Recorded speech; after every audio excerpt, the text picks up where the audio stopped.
আসসালামু আলাইকুম। স্বাগতম আপনাদের সবাইকে। বাংলাদেশের বিভিন্ন অঞ্চলে চলমান বন্যা পরিস্থিতি ইতোমধ্যে একটি বড় মানবিক সংকটে পরিণত হয়েছে। টানা ভারী বৃষ্টি, পাহাড়ি ঢল এবং নদনদীর পানি দ্রুত বৃদ্ধি পাওয়ায় লাখ লাখ মানুষ পানিবন্দী হয়ে পড়েছেন। আজকের ভিডিওতে জানব কোন জেলা সবচেয়ে বেশি ক্ষতিগ্রস্ত, বর্তমান পরিস্থিতি কি, সরকার ও উদ্ধারকারী সংস্থাগুলো কি করছে এবং আমাদের কি করণীয়। বর্তমান পরিস্থিতি ০টা ৩০ মিনিট, ১:৩০। সর্বশেষ তথ্য অনুযায়ী চট্টগ্রাম, কক্সবাজার, বান্দরবান, রাঙামাটি, খাগড়াছড়ি, মৌলভীবাজার, সুনামগঞ্জ, হবিগঞ্জ, সিলেট ও কুমিল্লাসহ একাধিক জেলায় বন্যার প্রভাব পড়েছে। কোথাও টানা বর্ষণ, কোথাও পাহাড়ি ঢল এবং কোথাও নদীর পানি বিপদসীমার উপরে প্রবাহিত হওয়ায় বিস্তীর্ণ এলাকা প্লাবিত হয়েছে।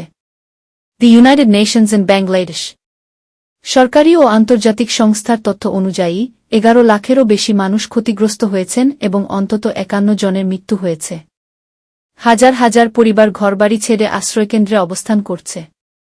The United Nations in Bangladesh মানুষের দুর্ভোগ ২:৩০। অনেক এলাকায় বাড়িঘর, রাস্তা, সেতু এবং ফসলের জমি পানির নিচে তলিয়ে গেছে।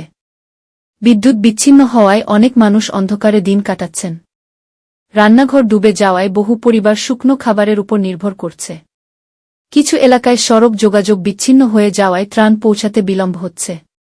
সেনাবাহিনী, নৌবাহিনী এবং বিভিন্ন স্বেচ্ছাসেবী সংগঠন নৌকায় করে দুর্গম এলাকায় ত্রাণ ও উদ্ধার কার্যক্রম চালিয়ে যাচ্ছে। রিউটার্স সরকারের উদ্যোগ ও সতর্কতা ৩টা ৪টা। সরকার আশ্রয়কেন্দ্র খুলেছে এবং ক্ষতিগ্রস্ত এলাকায় শুকনো খাবার, বিশুদ্ধ পানি, ওষুধ এবং জরুরি সহায়তা বিতরণ করছে।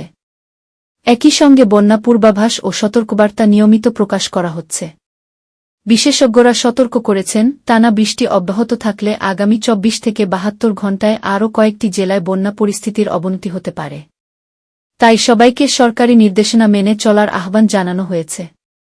দ্য ডেইলি স্টার শেষ কথা ৪টা ৫টা। প্রাকৃতিক দুর্যোগ ঠেকানো সম্ভব নয়, কিন্তু সচেতনতা ও প্রস্তুতির মাধ্যমে ক্ষয়ক্ষতি অনেকটাই কমানো যায়। আপনার এলাকায় যদি বন্যার আশঙ্কা থাকে তাহলে নিরাপদ স্থানে চলে যান। বিশুদ্ধ পানি পান করুন, শিশু ও বয়স্কদের প্রতি বিশেষ যত্ন নিন এবং কোনো গুজবে কান না দিয়ে শুধুমাত্র সরকারি ও নির্ভরযোগ্য সূত্রের তথ্য অনুসরণ করুন। আসুন আমরা সবাই বন্যাকবলিত মানুষের পাশে দাঁড়াই।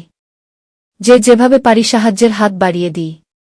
ভিডিওটি যদি তথ্যবহুল মনে হয় তাহলে লাইক দিন, শেয়ার করুন এবং এমন আরও আপডেট পেতে আমাদের পেজ বা চ্যানেলটি অনুসরণ করুন। ধন্যবাদ। সবাই নিরাপদ থাকুন।